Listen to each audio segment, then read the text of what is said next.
Então vamos lá, vamos fazer oração? Vamos sim. Você faz pra gente? Pedindo a Faço. presença do Espírito Santo. Agora.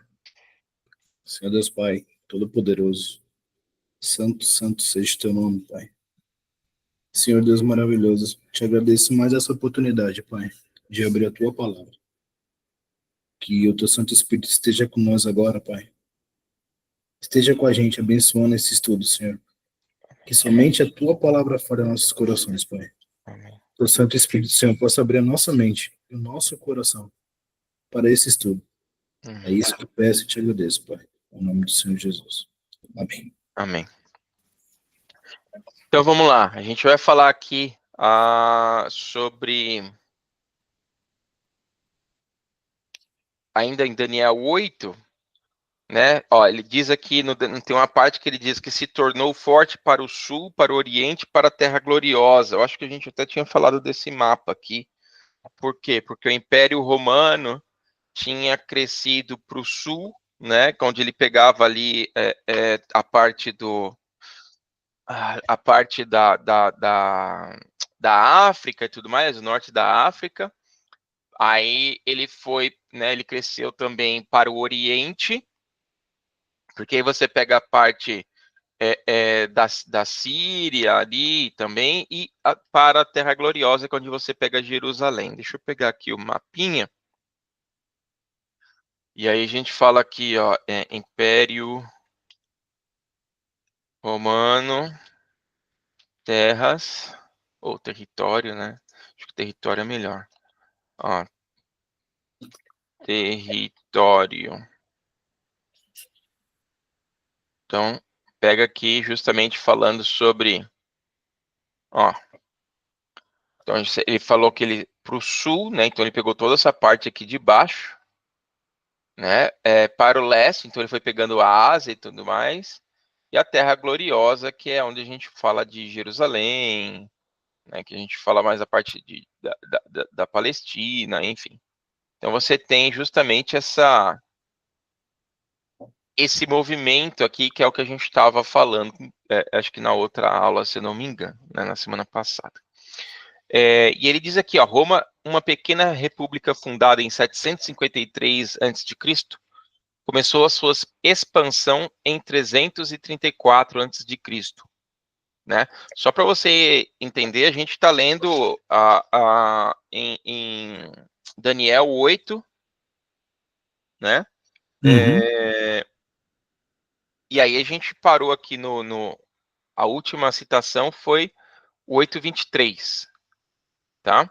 Então, Tá. falando que ele ia, um dos poderes do chifre pequeno é que ele mesmo, né, ele ia falar de forma feroz ou com arrogância e tudo mais, e queria ter um crescimento, né, horizontal e vertical. Horizontal, conquistas políticas, né, porque é horizonte aqui, e vertical, que seriam as religiosas. Então diz aqui, ó, ele se tornou forte para o sul, para o oriente, para a terra gloriosa.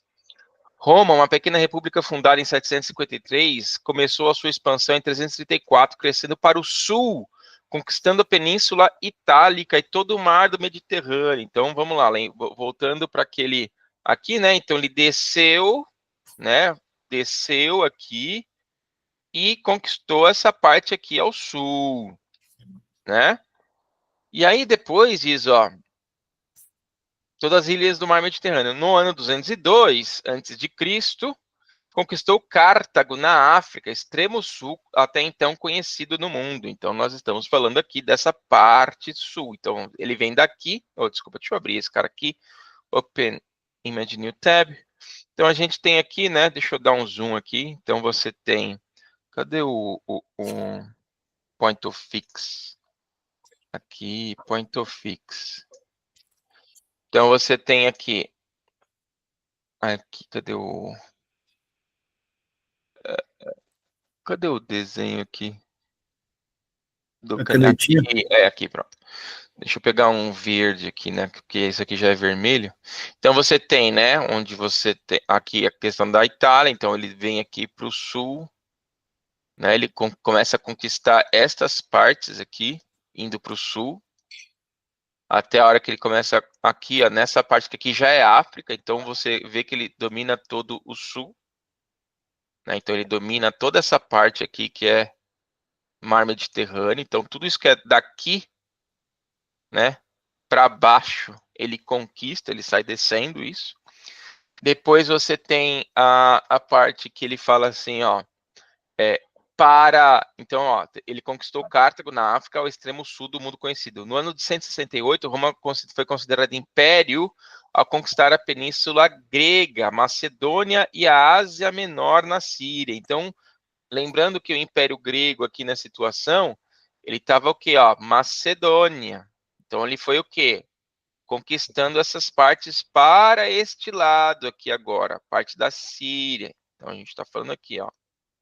Né? Então, ele está buscando partes aqui, onde ele está indo para direita. Então, você viu que primeiro ele foi, né? Primeiro ele foi para baixo, né? Ele conquistou o que estava para baixo, e depois ele conquistou o quê?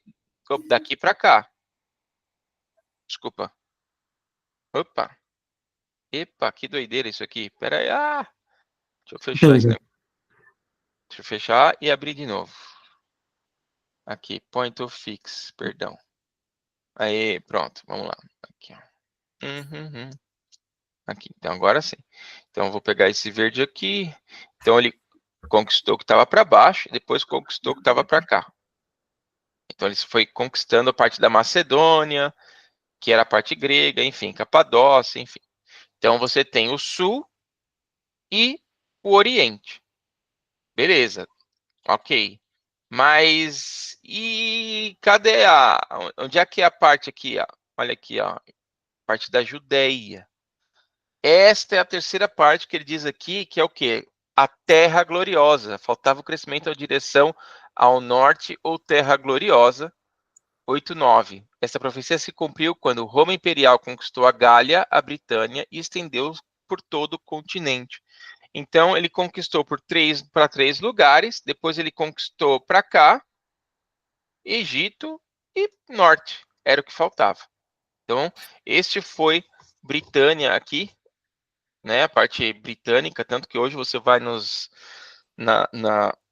você vai na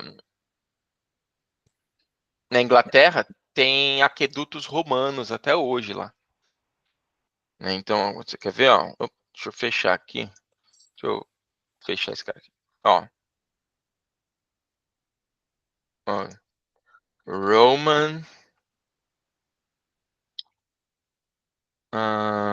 Aqueduct UK. Aqui, ó. Olha lá. Caramba. Até hoje, né, Lembra muito aquele do Rio de Janeiro, também, mas é. Caramba, caraca, tô com a palavra na boca. Coliseu. Coliseu Romano. Ah, então, isso é para você ver que até hoje, E né? esses negocinho redondo aqui, ó, a tua de esquerda, lá, que tu passou. Esse primeiro redondo aqui, ó, esse terceira imagem. Isso. Lembra muito aqui a hora da Praia de Santos. É, é. Então, esse aqui é reflexo, né? A água tá aqui, ó. Ah, tá. Ele é Pô, caramba, reflexo. também eu nem vi, eu Não, vacilei. mas enfim, ó, quer ver, ó? É Roman Architecture UK. Ó, até hoje, ó lá, há 8 ruínas romanas que você pode encontrar na Inglaterra. Tá aqui, ó. Até hoje, tá vendo? Ó? In friendly Roman ruins in England. Então, a Inglaterra, na época, né, que era Britânia, por isso que se chama Império Britânico, né, ela tinha sido conquistada por Roma. Gália, Britânia estendeu os limites por todo o continente. Então, aqui você tem aqui o crescimento que horizontal, né, na mesma linha de terra. E nós temos o que? O crescimento vertical. Cresceu até atingir os exércitos dos céus, né? Vamos lá, que se você volta lá no Daniel 8, 9 e 10. Lê pra gente aí.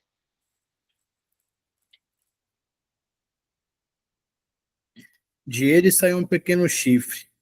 De um deles saiu um pequeno chifre, que depois cresceu muito, tanto na direção do sul quanto na do oriente, como na do país do esplendor.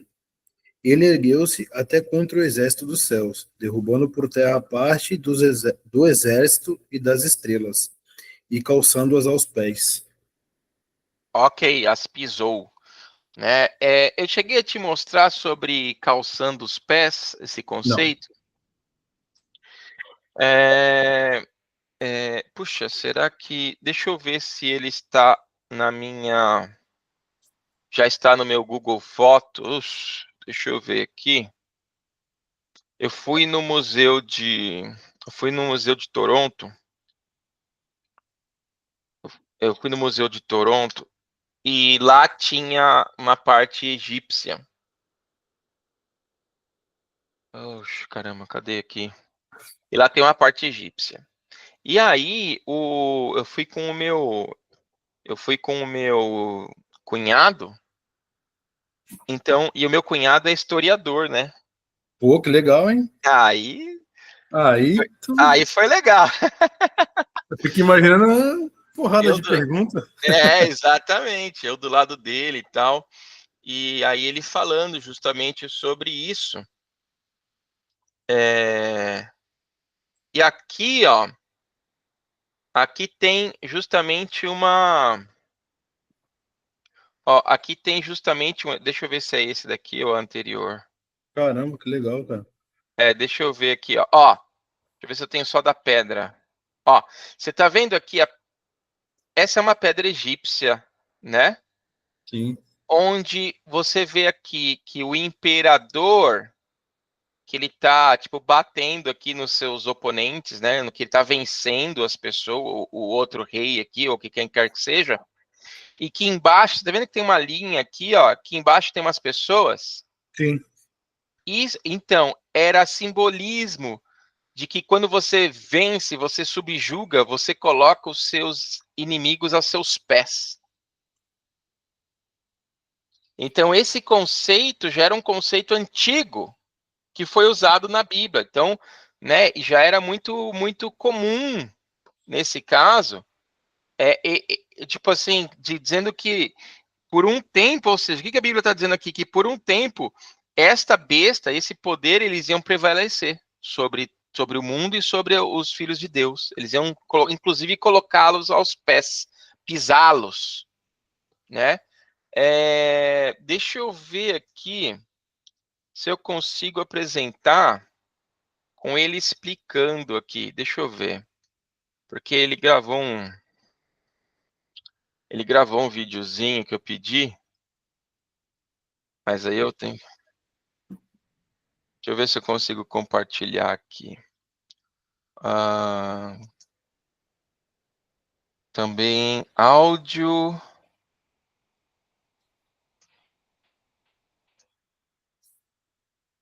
Eu tenho que fazer uma tab.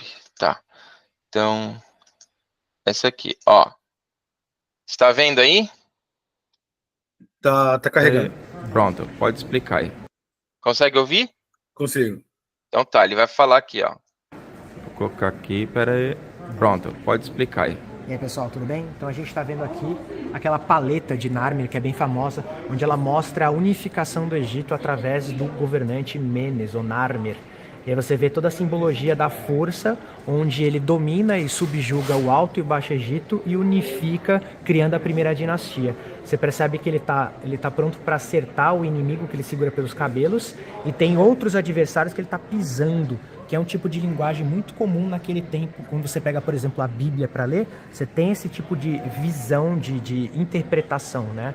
É um símbolo de poder. Então você tem aqui o nascimento daquele Egito clássico, né? Das dinastias. Vou colocar aqui. Legal, né? Bacana pra caramba. Enfim. Então, a Bíblia comprovando, né? A Bíblia comprovando, não, a história comprovando a Bíblia. Né? Então vamos lá. Cresceu até atingir os exércitos do céu e os lançou algumas estrelas por terra.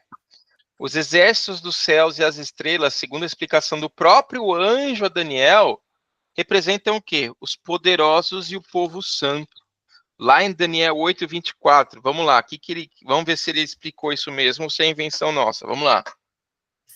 Seu poder crescerá em força, mas não por sua própria força.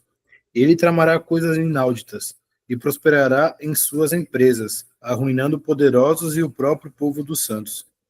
Muito bem, então arruinando poderosos e o próprio povo do santo. Só para você ver, a tradução tá assim, ó. Grande será a tua força, mas não será dele mesmo. Ele destruirá terrivelmente e prosperará. E fará o que ele quiser e destruirá os poderosos e o povo santo. Então, quando você fala isso aqui, é o anjo explicando o quê? O anjo está explicando aquela, né? Aquela visão que ele teve. Então, outro ponto importante, tem outros lugares, ó, que a Bíblia fala que o povo de Deus é como se fosse estrelas, ou como se os filhos de Deus, as criações, a criatura de Deus é como estrelas, né? Olha só, aqui, ó.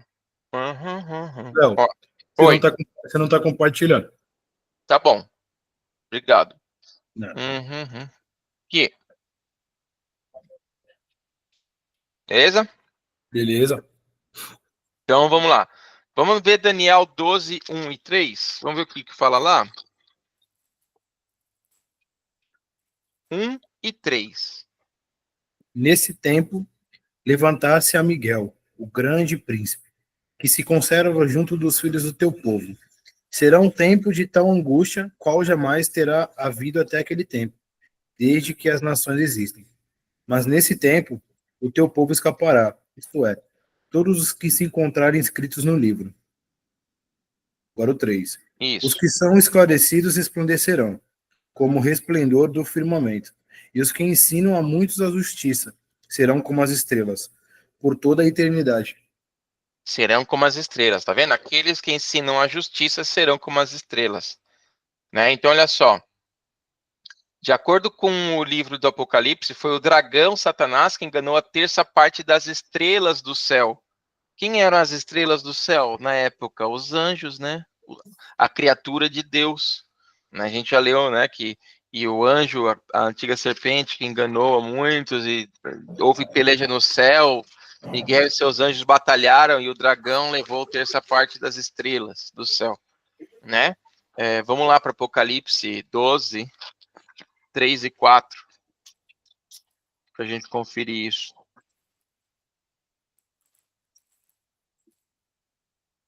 Três e 4. Apareceu então outro sinal no céu, um grande dragão, cor de fogo, com 7 cabeças e 10 chifres, e sobre as cabeças 7 diademas. Sua cauda arrastava um terço das estrelas do céu, lançando-as para a terra. O dragão postou-se diante da mulher, que estava para dar à luz, a fim de lhe devorar o filho. Muito bem. Então logo nascesse. Muito bem. Aqui a gente lembra que a gente estudou logo nos primeiros estudos de que muitas vezes quando a gente está, não, muitas vezes não, diversas vezes quando a gente está estudando Bíblia, inclusive profecia, ela não me dá uma questão de tempo, né? Porque igual a gente lê assim, né? Se você está lendo Gênesis, passa assim: Deus criou o mundo, tá bom. Depois o homem pecou. Logo em seguida diz, o homem pecou. Se você está lendo com uma cabeça de humano normal, você entende o quê? Que em seguida foi isso que aconteceu. Não, a Bíblia só está dizendo... Já me questionaram. Inclusive foi minha mãe mesmo, né? Ela pegou, ela falou, caramba, ela falou, mas demora muito o espaço de uma coisa para outra? Aí eu falei, não, mãe, obviamente não foi em seguida, né? Só que eu não tinha chego nesse contexto. Então, qual que é o ponto? A Bíblia, em diversos momentos, ela cita os eventos, porque os eventos são importantes. Mas ela não cita quanto tempo foi de um evento para o outro. Entendi. Quando você está falando assim, cara, olha, eu consegui o emprego que eu sempre quis. Depois que eu estava lá, tinha um gerente miserável. Caramba, foi logo no primeiro dia que você foi gerente miserável. Não, Entendi. entende? Mas você está contando o quê? Os eventos, né? Então, da mesma forma, por exemplo, a gente não sabe quanto tempo Adão e Eva ficou no Éden, no paraíso, sem pecar. A gente não tem muita ideia, mas a gente sabe que mais ou menos, porque a Bíblia diz com quantos anos Adão morreu. A gente tem uma ideia, mas né, quanto tempo aconteceu entre Satanás pecar e ser banido do céu e vir aqui? Não sei. Da mesma forma, quando você está lendo aqui que a cauda dele, a cauda do dragão, levou sobre si a terça parte das estrelas do céu, ou seja, ele levou a terça parte dos anjos, e diz depois o quê? O dragão parou diante da mulher que estava prestes a dar à luz. Aqui já está falando do quê? Do momento em que Satanás queria matar Jesus ao nascer. Não sei se você lembra, mas quando Jesus nasceu, Herodes queria mandou matar todos os infantes com menos de, acho que 2 meses ou 3 meses, alguma coisa assim. E Maria e José tiveram que fugir para o Egito. Então aqui está dizendo o quê? Alguns eventos que o dragão fez, que ele foi lá, levou a terceira parte do céu e que também ele quis matar Jesus. Não está dizendo que é um depois do outro, tá? Com este contexto, você entende o quê? Né? Que quando a gente fala, muitas vezes a gente está falando aqui sobre a Bíblia, sobre a profecia, às vezes a gente coloca um negócio primeiro, outro negócio depois, só que não que primeiro vai acontecer esse e depois vai acontecer esse. Não. Ele só está citando os eventos, né? É igual, por exemplo, se alguém chega, eu chego pro meu filho, né? Normalmente falo assim: ei, filho, o que você fez hoje? Ah, hoje eu brinquei de Lego, hoje eu joguei Minecraft e eu jantei hambúrguer e eu fui patinar. Não quer dizer que ele jantou hambúrguer e depois ele foi patinar. Ele está te dando lista de eventos importantes. Entende? Não há erro nisso, né? Eu não estou pedindo, me dê por ordem cronológica os eventos importantes do seu dia. Não, eu estou falando para ele me dar, me conta aí. Então, assim, quando fala aqui, né? Dragão, Satanás enganou a terça parte das estrelas do céu e as lançou para a terra. Nesse contexto, representavam quem? Os anjos, né? Os anjos, lá em Apocalipse 1:20, diz o quê? O mistério das 7 estrelas que viste na mão direita e os 7 candeeiros de ouro é este. As 7 estrelas são os anjos das 7 igrejas. Então, não tem segredo, né? Então, quando aqui em Daniel fala que e alguns do seu exército alcançou as estrelas do céu, quer dizer que ele chegou quem? Nos santos, nos anjos, as pessoas que estão lá, né? Entretanto, o representante terrestre do dragão, o chifre pequeno, que é o mesmo poder de Apocalipse 13, de 1 a 10, recebe do próprio dragão o seu poder e o trono e a grande autoridade. Vamos só lembrar uma coisa aqui. Voltando em Daniel 8, 10,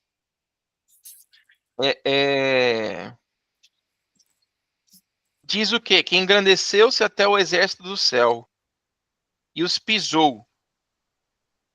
Lendo o 12, diz o seguinte, que o exército foi-lhe entregue com sacrifício contínuo por causa das suas transgressões. No 8:20, que a gente estava lendo lá, dizendo que 24, grande vai ser a sua força, mas não vem de si mesmo. Não vem dela mesma. A força não é daquele ser que está fazendo isso. É alguém que está dando. Quem que está dando? O dragão. Como é que você sabe disso? Vamos lá para Apocalipse.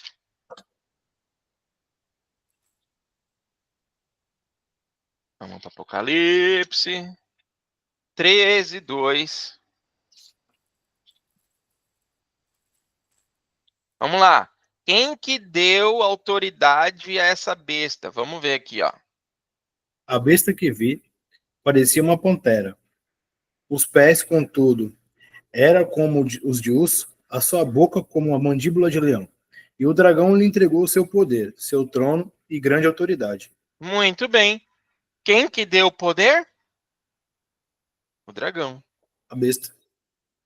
Quem deu o poder à besta, que tinha formas de não sei o que, foi o dragão, né? O dragão. Entendi. O dragão deu imagem à besta, que tinha uma forma meio estranha lá, né? Semelhante a pantera, o leopardo, pé de urso, não sei o quê. Mas a gente vai entender por quê. Ô, Léo, tem a ver com os 4 animais? Não é? É isso mesmo, Entendi. né? Por que tem a ver com os 4 animais? Porque são os 4 poderes que foram acontecendo, né? E no fim falava também com autoridade. Então, assim, você vê o quê? O que a Bíblia está dizendo aqui? Que embora Deus sabia o que ia acontecer, quem estava dando esses poderes aí para perseguir e tudo mais era o dragão, cara. Era ele que estava coordenando, fazendo guerra um com o outro. Deus sabia que isso ia acontecer, né? Mas ele falou, ó, isso aí já é o mesmo resultado. Eu vou trazer uma coisa para você aqui que eu vi no Instagram. E, de novo, eu não quero falar mal de quem é católico, não é isso. Mas, cara, sem brincadeira, eu recebi. Deixa eu ver se eu tenho aqui ainda no meu Instagram.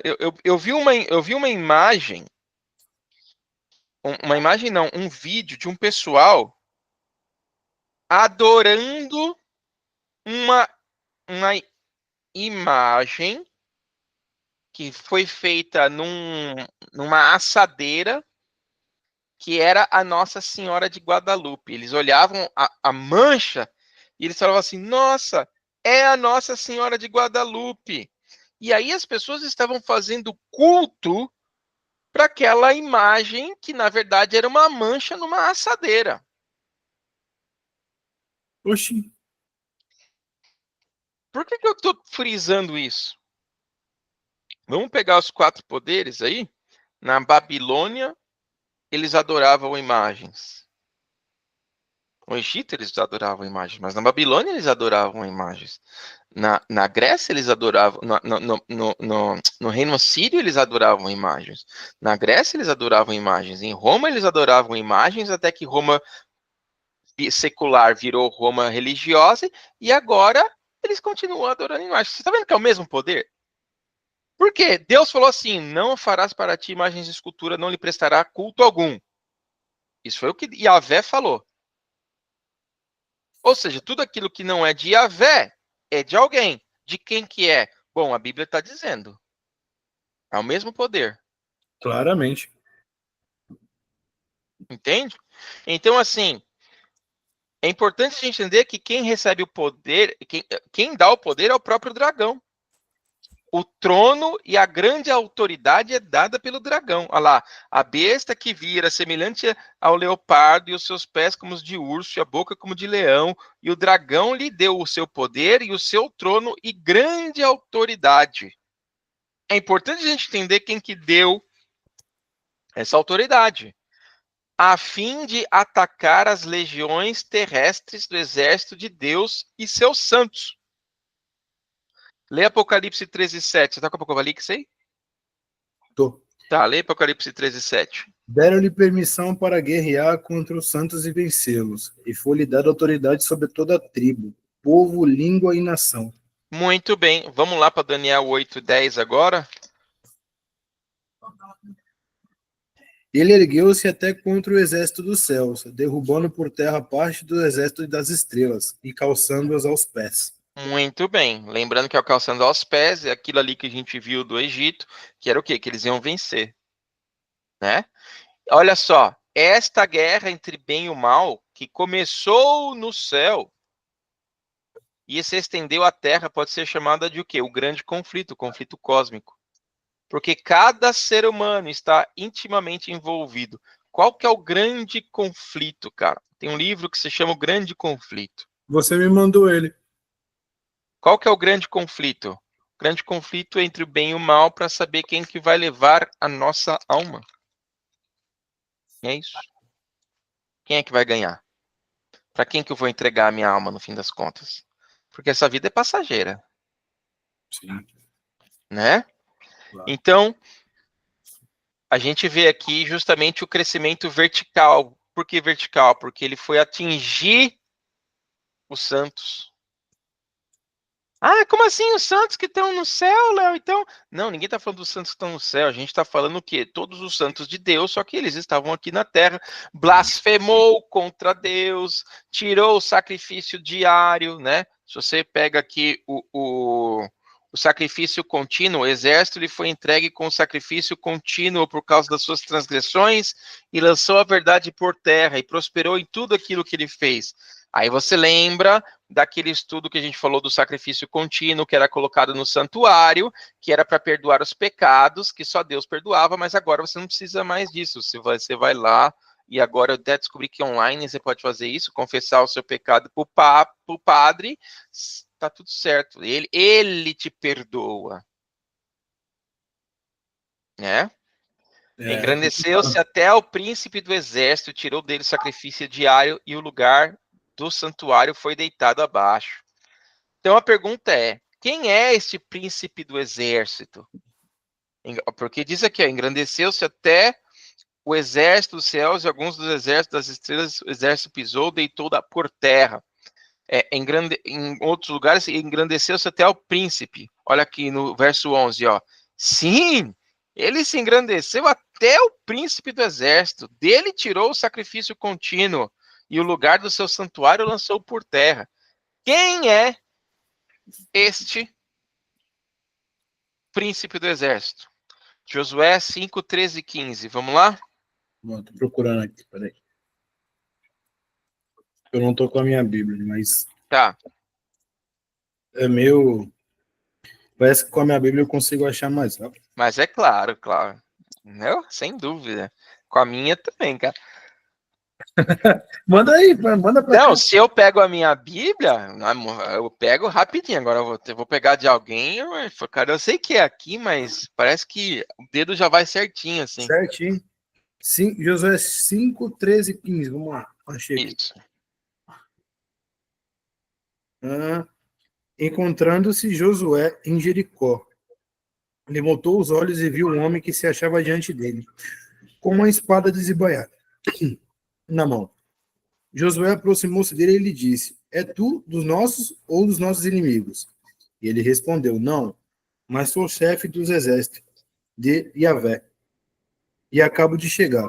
Josué prostrou-se com o rosto em terra, adorou e disse-lhe: Quem tem a dizer o meu senhor ao seu servo? O chefe do exército de Yahvé respondeu a Josué: Descalça as sandálias dos teus pés, porque o lugar em que tu pisas é santo. Assim foi Tá. Josué.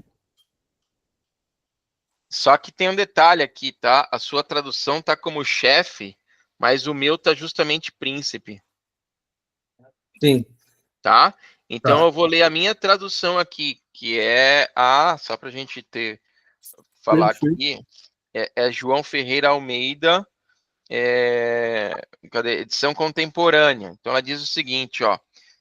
Respondeu ele: Não, mas agora venho como príncipe do exército do Senhor.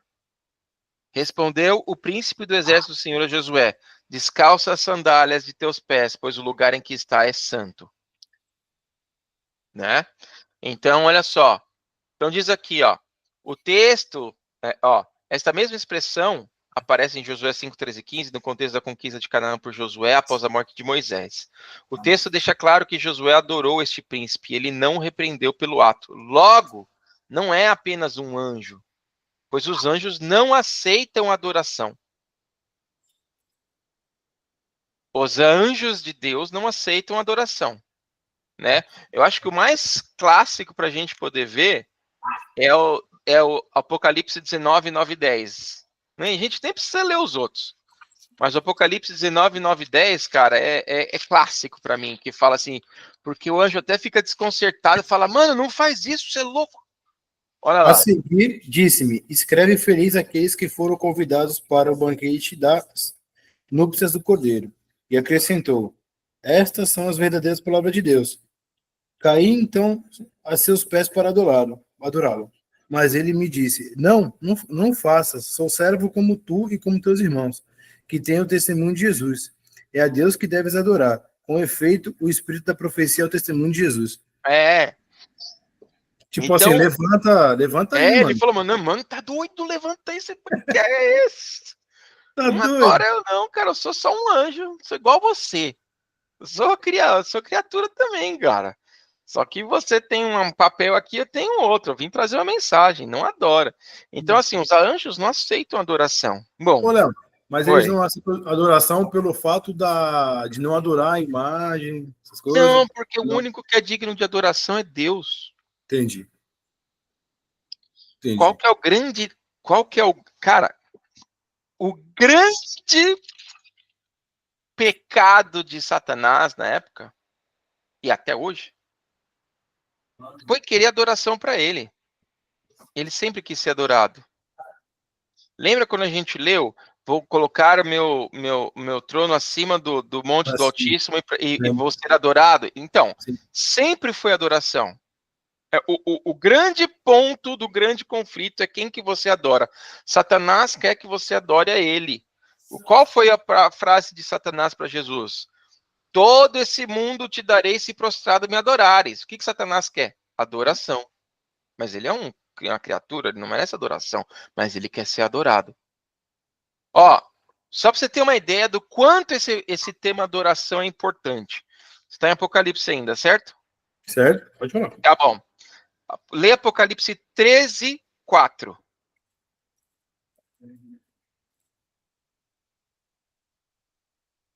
E adorou o dragão por ter entregue a autoridade à besta, e adorou a besta, dizendo: quem é comparável à besta, e quem pode lutar contra ela?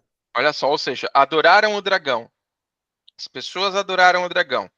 Lê o 8, verso 8. Adoraram-na, então, todos os habitantes da terra, cujo nome não está escrito desde a fundação do mundo, no livro da vida do Cordeiro imolado. Adoraram a besta. Lê o 13, 12. Toda a autoridade da primeira besta, ela a exerce diante desta, e faz com que a terra e seus habitantes adorem a primeira besta, cuja ferida mortal fora curada. Adoração. Lê para mim 13, 15. Por lhe dar até o mesmo infundir espírito à imagem da besta, de modo que a imagem pudesse falar e fazer com que amorassem todos os que não adorassem a imagem da besta. Não, todo mundo que não adorasse, ele ia matar. Você tá vendo que é tudo adoração? Agora, olha o que o anjo de Deus vem e fala no capítulo 14, verso 7.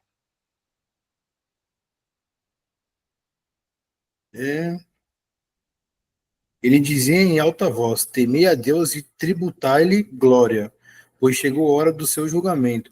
Adorai aquele que fez o céu e a terra, o mar e as fontes. O que o anjo de Deus falou assim, meu? Temei a Deus e dai-lhe glória e adorai a ele, tá? Você quer adorar quem você quiser? Tudo bem, mas o dia do juízo dele chegou e quem adorou a Deus, ok. Quem adorou a besta, tem um problema aí. Então, assim, o grande conflito, ele é quem que você vai adorar, cara. E quando Deus fala, não adorarás imagens de escultura, não terás outros deuses diante de mim, Deus fala assim, né? Ele usa até um termo para a gente entender. Ele fala assim, eu sou um Deus ciumento. Como assim um Deus ciumento? Deus tem pecado? Não, ele está querendo falar o seguinte, é tipo alguém que tem ciúmes, não é para ter outro. Sou só eu, porque eu sou Deus de verdade. Sou eu quem crio as coisas. Se você começa a adorar a mim, mas também adora Mamon, também adora Baal, também adora Pomba Gira, também adora o Papa, também adora Shiva, também adora Buda, Moloque, não interessa quem quer, Thor, Zeus, Apolo, Hermes, não interessa, cara. Você vai ter um problema. Entende? Então é isso que ele está falando aqui. Então, os anjos, eles não aceitam adoração, porque só pode adorar a Deus. É um mandamento.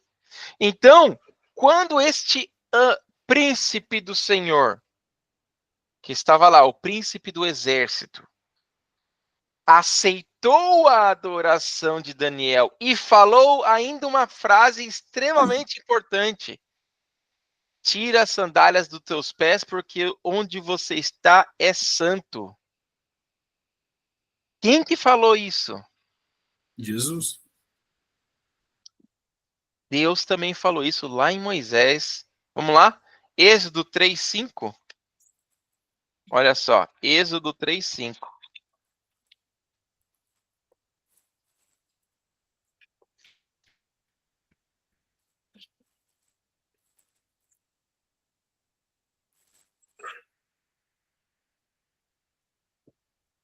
Ele disse: Não te aproximes daqui. Tira as sandálias dos pés, porque o lugar em que estás é uma terra santa. Ele quem? Quem é ele que diz? Deus. Ou seja, esse príncipe do exército não é um anjo qualquer, né? Esta expressão só aparece mais uma vez na Bíblia, justamente quando Deus chamou Moisés para libertar seu povo do Egito. Não há dúvidas que o título príncipe do exército ou príncipe dos príncipes é uma referência ao próprio Jesus Cristo, né? O chifre pequeno, Roma papal, tira do príncipe do exército, ou seja, Jesus, o sacrifício diário, que poderia ser melhor traduzido como contínuo. Então, lembrando que lá no meu, tá?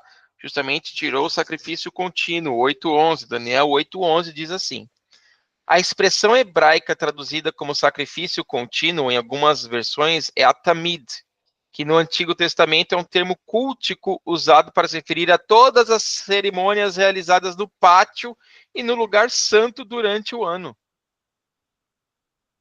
Todas essas cerimônias tratavam de perdão de pecados e salvação do povo. Mas como o sistema papal ataca essas práticas? Aí a gente viu, né? A Igreja Romana pretende ser o templo do novo pacto, negando a realidade de um santuário celestial, do qual o terrestre é um tipo. Seus líderes espirituais são chamados de sacerdotes, que escutam confissões e realizam um sacrifício da missa, diminuindo o sacrifício único e perfeito de Cristo. Ensina que Cristo não é o único mediador, o único sumo sacerdote entre Deus e os homens, mas também a Virgem Maria e os santos. Resumindo, significa substituir a obra de Cristo no santuário celestial em favor do pecador por uma de salvação feita de mão humana. Daniel, acho que a gente falou disso na semana passada, hein? Não? Que eu até abri a catequese mostrando que eles falavam que, sim, o Papa pode perdoar pecados. Isso foi no O anterior? Foi. Então tá, então é a mesma coisa. É a mesma Você coisa. me mostrou até lá O site do Vaticano. a sala de adoração, que parece a serpente. Aquilo ali é doideira, ainda. Aquilo ali Tu é viu que muito eu te doido. mandei no Instagram? Eu não sei, cara. No direct? Te mandei acho que ontem. Qual o Instagram? Pessoal ou profissional? O pessoal. Deixa eu ver se eu tô. Vou te dar um alô para subir a mensagem, peraí. Eu vi. Eu vi sim. Vi. Sinistro, cara. O Mel Gibson tava falando de um negócio muito estranho. O Mel Gibson tava falando assim: o Papa. O Mel Gibson falando, o Papa levou um Deus da América do Sul para ser adorado dentro da Basílica. Os caras falam assim, meu, como assim? Pois é. Tá estranho isso aí. No mínimo. No mínimo, né? E aí eles estavam falando exatamente isso, tipo, cara, como é que pode o Papa, sendo Papa, né, levar um Deus para ser adorado com imagem e tudo mais? Enfim, deixa lá. Daniel também afirma que o papado se levantaria contra o príncipe dos príncipes, e esse levantar indica que tentaria ocupar o lugar de Cristo, que o que Paulo também advertiu e disse: o qual se opõe e se levanta contra tudo que se chama Deus, ou é objeto de culto, a ponto de assentar-se no santuário de Deus, ostentando-se como se fosse o próprio Deus. E aí volta aquela questão, né, da infalibilidade do Papa, ou seja, o Papa, ele não falha, né? Ó, olha aqui, ó. O próprio Google aqui, ó. A infalibilidade papal é baseada na crença de que o Papa recebe uma assistência especial do Espírito Santo para cumprir a sua missão, ou seja, ele não falha. Esse é um dos dogmas da Igreja, né? Olha só. É restrito somente a questões relativas à fé e à moral que são divinamente reveladas para ele, né? Uma vez proclamadas e definidas solenemente, essas matérias de fé e de moral transformam-se em dogmas, ou seja, em verdades imutáveis. O que ele fala é uma verdade imutável, infalível, que qualquer um deve aderir, católico, né? Aceitar ou acreditar de maneira irrevogável, né? Ou seja, a consequência da infalibilidade papal é a definição ex cathedra dos papas não pode ser revogada e é por si mesma irreformável, não pode ser revista. Olha só, tinha uma sessão que falava justamente sobre, tinha uma citação dizendo isso, de que ele não podia falar, de que ele não pode falhar, porque onde é que tava? Cadê, cara? Deixa eu ver se eu acho aqui. Vatican News. Ó, o site direto do Vaticano, hein? Então, olha só. O dogma da infalibilidade. Deus dispôs amorosamente que permanecesse íntegro e fosse transmitido a todas as gerações tudo quanto tinha revelado para a salvação dos povos. Para manter a igreja da pureza da fé transmitida pelos apóstolos, Cristo quis conferir à sua igreja participação em sua própria infalibilidade. Ele que é a verdade.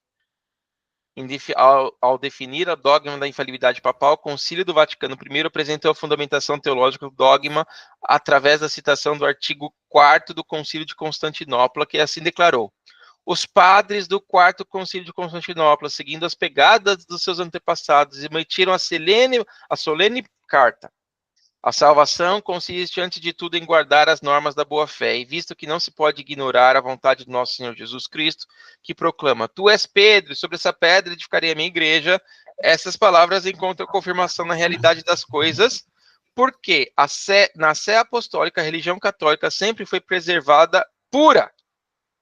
Eles estão dizendo que eles nunca se misturaram.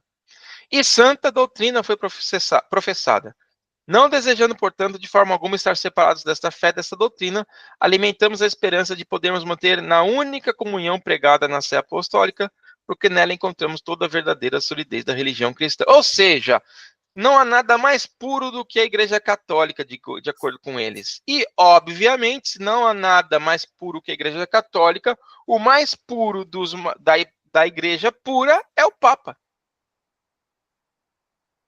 Né?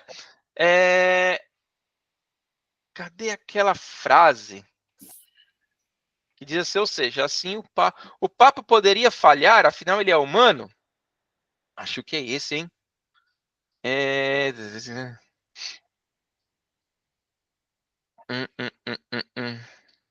eu ver.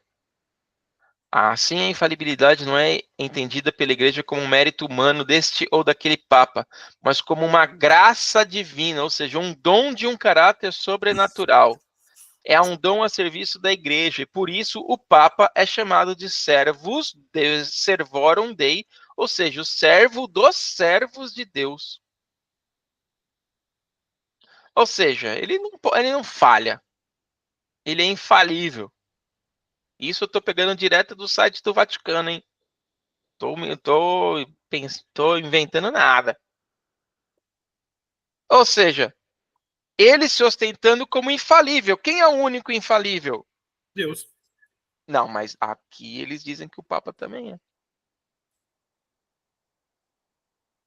2 Tessalonicenses 2:4.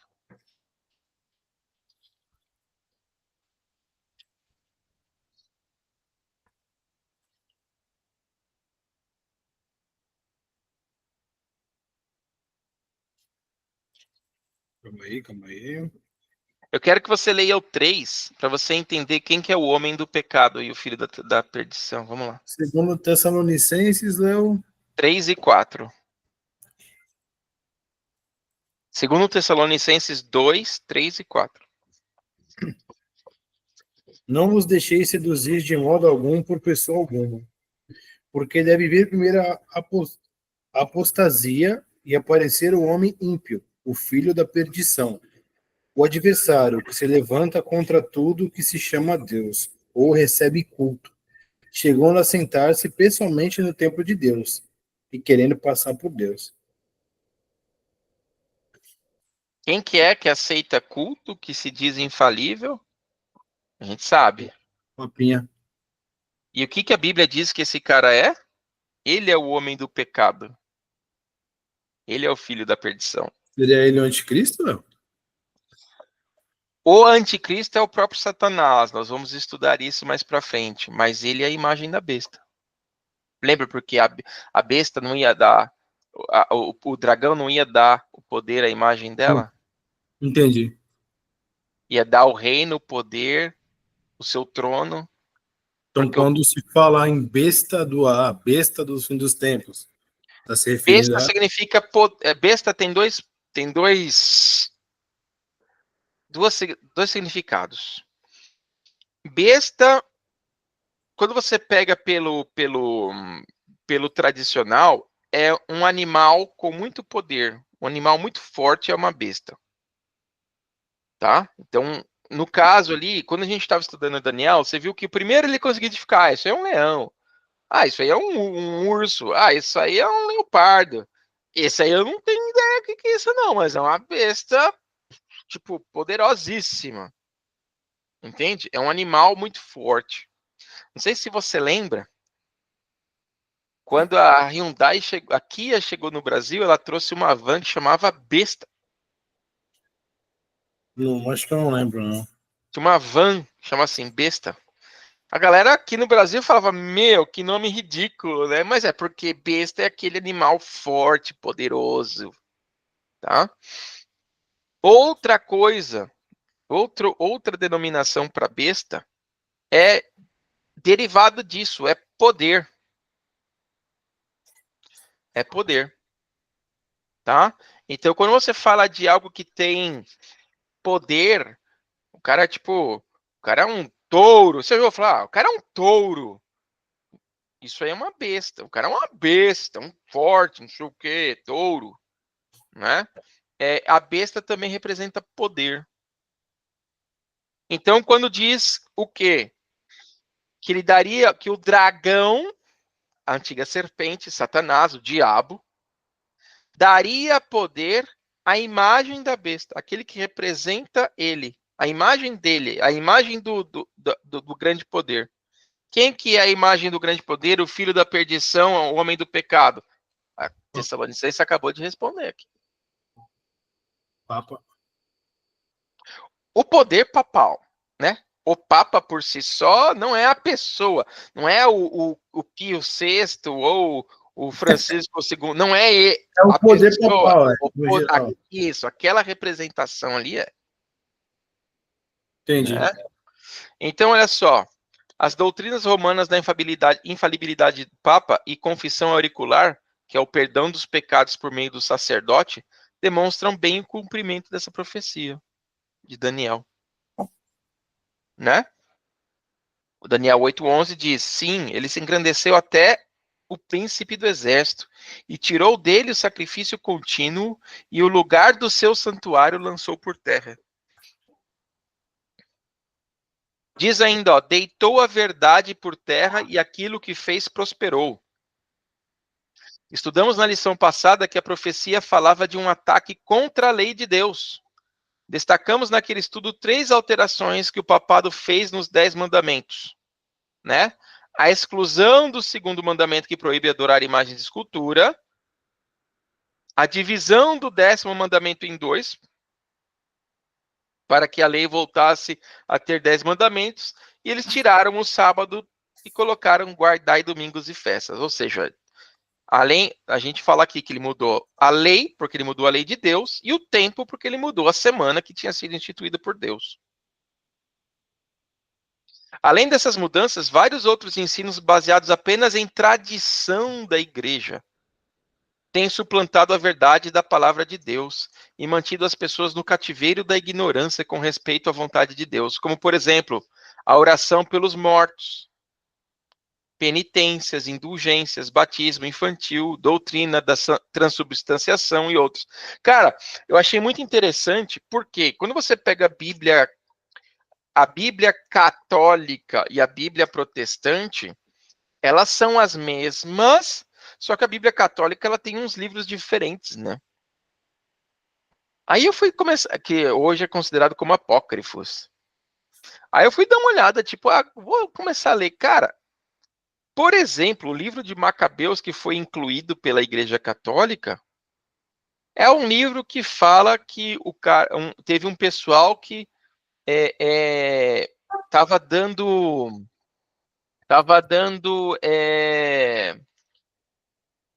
dinheiro para que as almas dos mortos fossem pro céu e não para o inferno. Aí a Igreja Católica falou assim, eu gostei disso aqui, pode colocar na minha Bíblia. Então você vai pegando, por que eles foram incluindo alguns livros? Para dar base naquilo que eles já tinham como tradição. Porque por muito tempo houve resistência, inclusive dentro dos concílios, para não incluir aquilo que eles já que não era a Santa Bíblia, que não era para estar lá.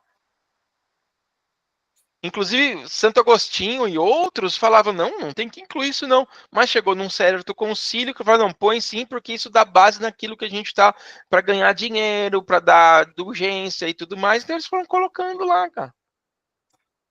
Então eles mataram, né? Alteraram a palavra de Deus, alteraram o tempo, alteraram a lei, alteraram o tempo.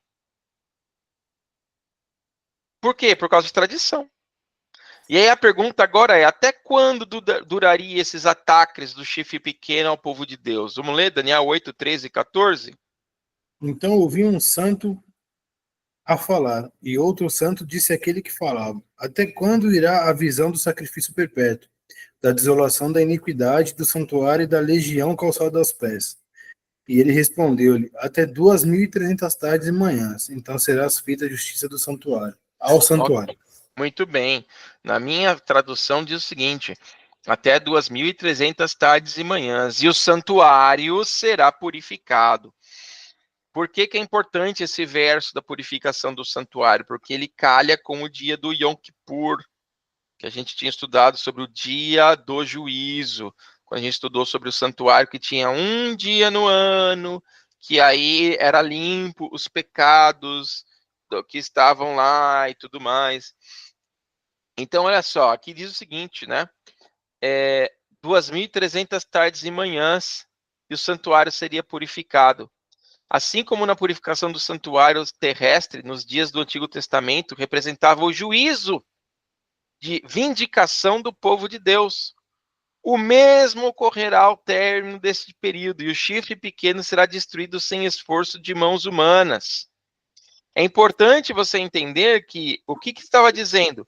Que este poder papal, esse poder de poder falar, olha, vai acontecer isso, matem essas pessoas, coloquem esses reis, tirem esses reis, esse poder, esse domínio papal, calhou justamente,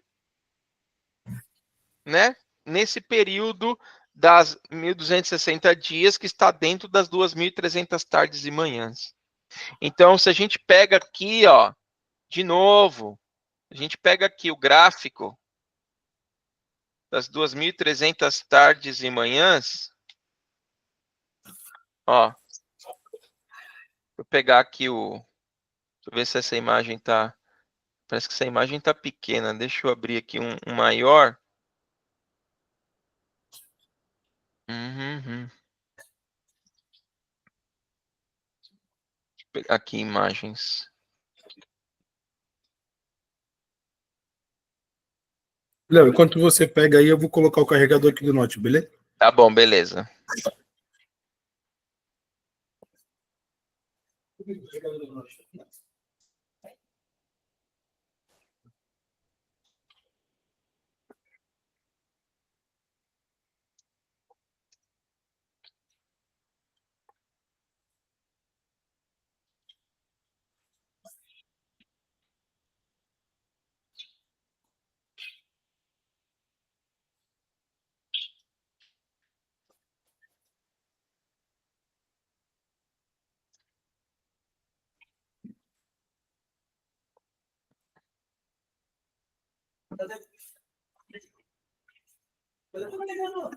Aqui.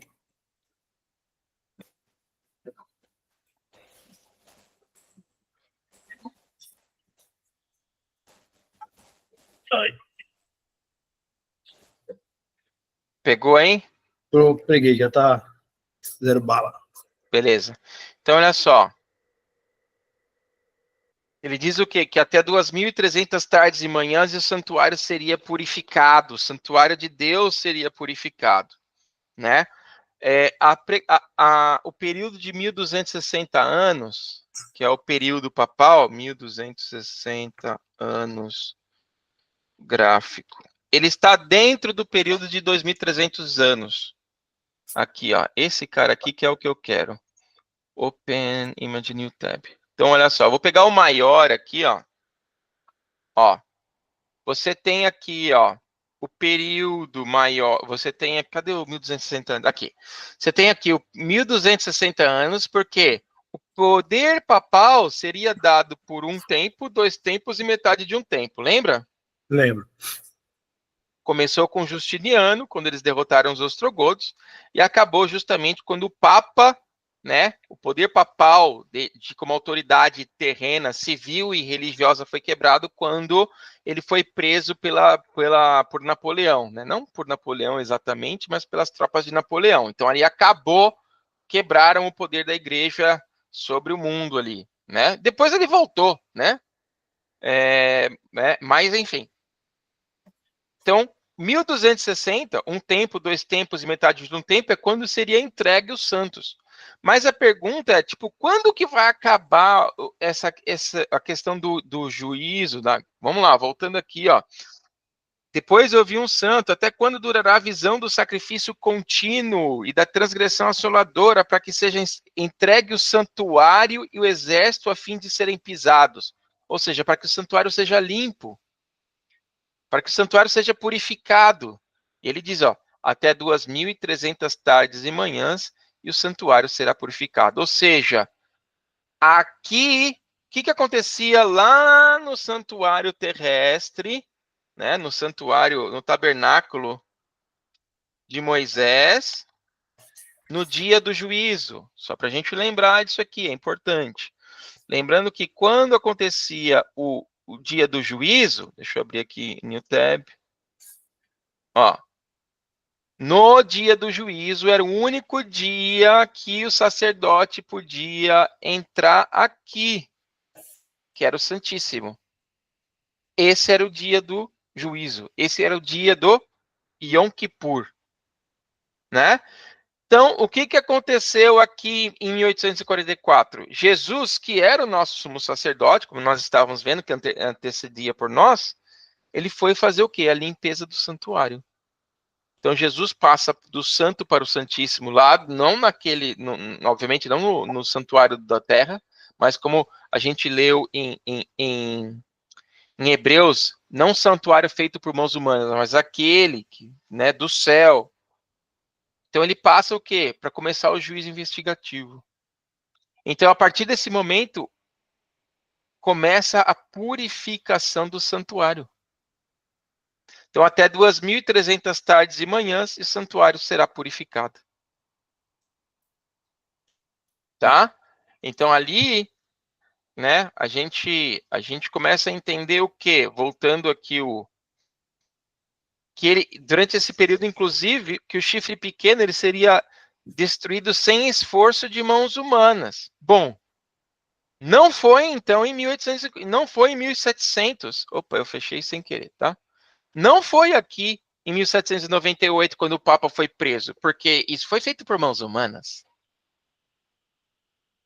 Então ele está falando que não é esse. Inclusive, Apocalipse fala que este poder tinha sido golpeado como quase de morte, esse poder que fala, essa blasfêmia e tudo mais, que ele tinha sido golpeado de morte, mas que ele volta. Que ele volta de novo. Quer ver, ó?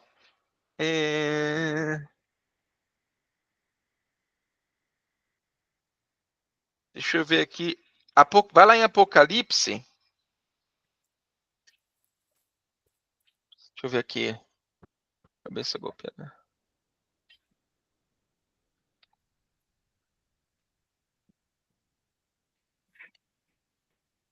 Deixa eu só ver o capítulo aqui. Apocalipse 13:3.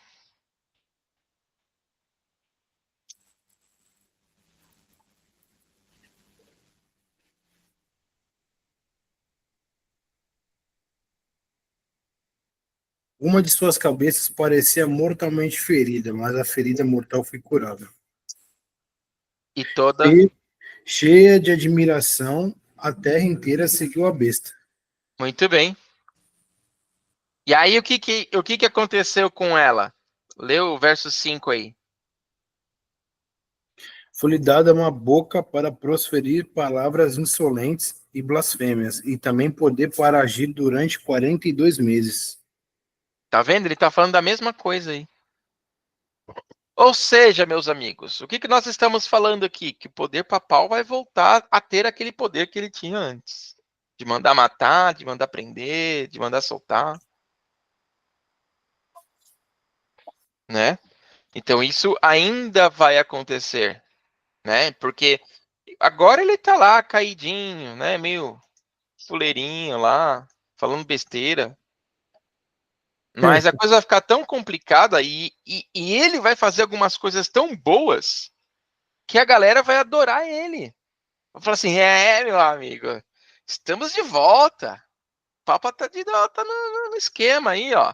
Apocalipse fala isso. Lê aí Apocalipse 13:13 e 14. Ele opera grandes maravilhas, até mesmo a de fazer descer fogo do céu sobre a terra, à vista dos homens. Graças às maravilhas que foi lhe concedido realizar em presença da besta, ela seduz os habitantes da terra, incitando-os a fazer uma imagem em honra à besta, que tinha sido ferida pela espada, mas voltou à vida. Lê o 15 para mim. Foi-lhe dado até mesmo infundir espírito à imagem da besta, de modo que a imagem pudesse falar e fazer com que morressem todos os que não adorassem a imagem da besta. Viu? Dá com uma mão, tira com a outra, né? É o esquema, olha só como eu sou bonzinho. Ei, mas tu não me segue para você ver o que vai acontecer com você. Né? E olha só, lê o 16 e o 17. Faz também com que todos, pequenos e grandes, ricos e pobres, livres e escravos, recebam uma marca na mão direita ou na fronte, para que ninguém possa comprar ou vender se não tiver a marca, o nome da besta ou o número do seu nome. É isso aí. O que ele está falando? Se você não tiver a bênção do Papa, tu não vai poder comprar, vender, nada. Vai ser morto, inclusive. Né? Então, a Bíblia, Daniel está falando o quê? Que vai chegar um momento em que esse chifre pequeno vai voltar a falar de novo, só que ele não vai ser destruído com mãos humanas. Né? Quando Daniel quis saber o significado da visão, qual foi a resposta do anjo Gabriel? 8, 16 a 19. Vamos lá. Daniel 8, Eu ouvi uma voz humana. Eu ouvi uma voz humana sobre o Ulai gritando e dizendo: Gabriel, explica a este a visão. E ele dirigiu-se para o lugar onde eu estava. À sua chegada, fui tomado de terror e caí com a face por terra. Então ele me disse: Filho de homem, saiba que a visão se refere ao tempo do fim. E ele falava ainda quando desmaiei, com a face por terra. Mas ele me tocou e me fez reerguer no lugar onde eu estava. E disse-me: Dar-te-ei a conhecer o que acontecerá no término da ira, porque isto diz a respeito à época fixada para o fim. Ou seja, né, as expressões tempo do fim, fim dos tempos, tempo determinado do fim, mostram que certas profecias do livro de Daniel aplicam-se exclusivamente aos dias que nós estamos hoje. Por isso é importante a gente estudar, compreendermos cada profecia do livro de Daniel, pois eles se referem aos nossos dias. Lembra? Historicista, preterista, futurista. Se você entende que tudo foi no passado, então o tempo do fim já aconteceu. Jesus já voltou, então. Entende? Então, Entendi. o anjo aqui, ele explicou alguns elementos da visão, né? E aí diz, como a identidade dos animais. Mas qual parte que Daniel não entendeu nada, né? Daniel 8, 26 e 27. Vamos lá. Peraí, que eu não tô te vendo. Na verdade, vamos fazer o seguinte, né? Vamos ler do 20 até o 27. São 7 versículos só. O carneiro que viste, com seus 2 chifres, são os reis da Pérsia e da Média. O bode peludo é o rei de Javã. E o grande chifre que havia entre seus olhos é o primeiro rei. Quebrado este, os 4 chifres que surgiram em seu lugar são 4 reinos que saíram da sua nação. Mas Peraí, não só tem uma pergunta. O seu 21 tá escrito o quê? Rei do quê? Javã. Javã? J-A-V-A-T. Rei de Javã. Deixa eu ver uma coisa aqui. Já assim? Positivo. Javã. Ai, meu Deus do céu. Caraca, que merda. Deixa eu ver aqui. Nossa, cara. Porque o meu tá escrito, ó, só pra você, quer ver, ó? Vou até colocar aqui, ó, Interessante. Vamos pegar o original. Daniel 8,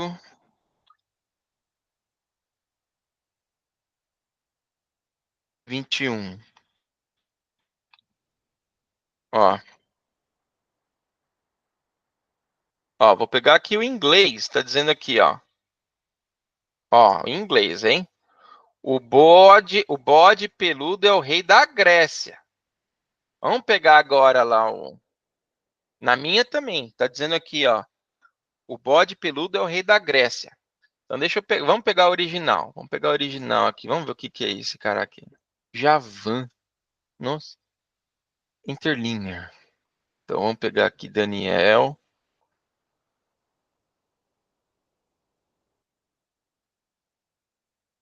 Senhor, outras vezes, Daniel. 8.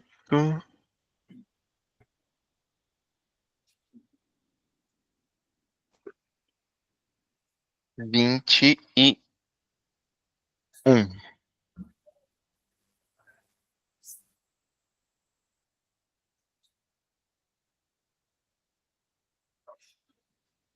Aí, ó. Tudo bem. Tá escrito Yavan, mas isso é a Grécia. Vamos ver aqui, ó. O nome do local. O nome do local. Aquele local se chama. Ó, Olha aqui, lá. ó. Embaixo, ó. Definição. Correspondente aos hebreus. Os hebreus chamavam isso como a Grécia. Eles chamavam de Iônia, a região da Ásia Menor, associado com os gregos. Aqui, ó. Os descendentes dos gregos, os ionianos. Ionia, Yavan. Então tá bom. Ótimo. Essa eu não sabia não, hein, cara. Primeira vez que eu ouço esse termo. Aí, Mas vamos cara. lá então. Vamos lá. Aprendendo, ué. Essa é a graça Mano, de ler a Bíblia. Todo dia tu aprende. Vamos lá. vou começar do 20, Léo. Tá. O carneiro que viste com seus 2 chifres são os reis da Pérsia e da Média. O bode peludo é o rei de Javã. E o grande chifre que havia entre seus olhos é o primeiro rei. Quebrando este, os 4 chifres que surgiram em seu lugar são 4 reinos que saíram de sua nação, mas não terão a sua força. E no fim desses reinos, quando chegarem ao cúmulo os seus pecados, levantar-se a um rei de olhar arrogante, capaz de penetrar os enigmas. Seu poder crescerá em força, mas não por sua própria força. Ele tramará coisas inauditas e prosperará em suas empresas, arruinando poderosos e o próprio povo dos santos. Por sua habilidade, perfídia terá êxito em suas mãos. Perfídio é engano, tá? Beleza. Ele se exaltará em seu coração e, surpreendendo-os, destruirá muitos. Opor-se a mesmo ao príncipe dos príncipes, mas sem que mão humana interfira. Será esmagado. A visão das tardes e das manhãs, tal como foi dita, é verídica, mas tu guarda silêncio sobre a visão, pois ela se refere a dias longínquos. Então eu, Daniel, desfaleci e fiquei doente por vários dias. Depois levantei-me para ocupar-me dos negócios do rei, e guardava silêncio sobre a visão, ficando sem compreendê-la. Muito bem. Olha só.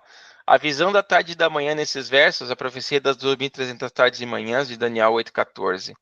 Quando terminasse esse período, o santuário seria purificado e a ação do chifre pequeno seria freada. Por isso Daniel tinha interesse em compreender o assunto. Só que o que que o anjo falou assim, meu, fecha isso aí que não é pra você não, isso aí eu não vou te explicar, você não vai entender. Deixa quieto. Isso não é pra você. E ele falou que ele ficou mal com isso, cara. Ele ficou mal com isso por dias. Até que chegou uma hora que ele falou assim, meu, melhor eu levantar e trabalhar, porque, né, não vai me responder mesmo, eu tô mal à toa, não é pra agora, Deus não me responde mais, e é isso aí, né? Então, em nosso próximo estudo, veremos com detalhe essa profecia, que descobrimos que, no fim, o povo de Deus vai sair vitorioso. Então, na semana que vem, nós vamos estudar com afinco este cidadãozinho aqui, que é o gráfico das 2.300 tardes e manhãs, até que o santuário seria purificado. A gente vai estudar esse negócio aqui. Beleza? Beleza? Então, tá bom. Dúvidas, perguntas? Não? Cada dia, cada estudo fica bem mais claro. Legal, né? Bem bacana. Graças, louvado seja o Senhor. Como é que foi lá na igreja? Ah, foi legal pra caramba. E o pastor, já foi aí? Ainda não. Tô pra mandar pra ele mensagem aqui. Falaram que ele tava em São Paulo. Ia voltar e eu vou pegar direitinho na hora que ele vai voltar, eu mando mensagem pra ele. Boa. Eu mandei mensagem pra ele, só que a mensagem não chegou. Não sei se foi internet ou alguma coisa. Entendi. Me dá um toque aí, qualquer coisa. Tá? Beleza? Então tá, vamos fazer oração então. Vamos sim. Santo e eterno Pai que está nas alturas, maravilhoso, bendito, santo é o teu nome. Pai, muito obrigado, porque o Senhor nos disse todas as coisas que iriam acontecer. Obrigado porque nós sabemos que o fim está próximo. Obrigado porque o Senhor tem sido fiel, maravilhoso, bendito, e o Senhor é o Deus zeloso, o único Deus que tira os pecados do homem. Por isso, humildemente, Pai, tira os nossos pecados, apague os nossos pecados, Pai. Limpe eles para que nós possamos ser revestidos com o manto de justiça de Cristo, puro, santo, para que estarmos como justos naquele grande dia. Pai eterno, nós somos falhos, mas acreditamos em Ti. Nos ajude a melhorar o nosso caráter, moldar o nosso caráter a cada dia. Que o Senhor se faça presente na vida do Lucas e na vida de todos aqueles que estão estudando a Tua palavra, Pai. nos dê uma boa semana. Nós pedimos e agradecemos em nome de Cristo Jesus. Amém. Amém. Valeu, maninho. Obrigado, Léo. Boa semana. Boa semana para você também. Até domingo. Abraço. Tchau, tchau. Valeu. Tchau.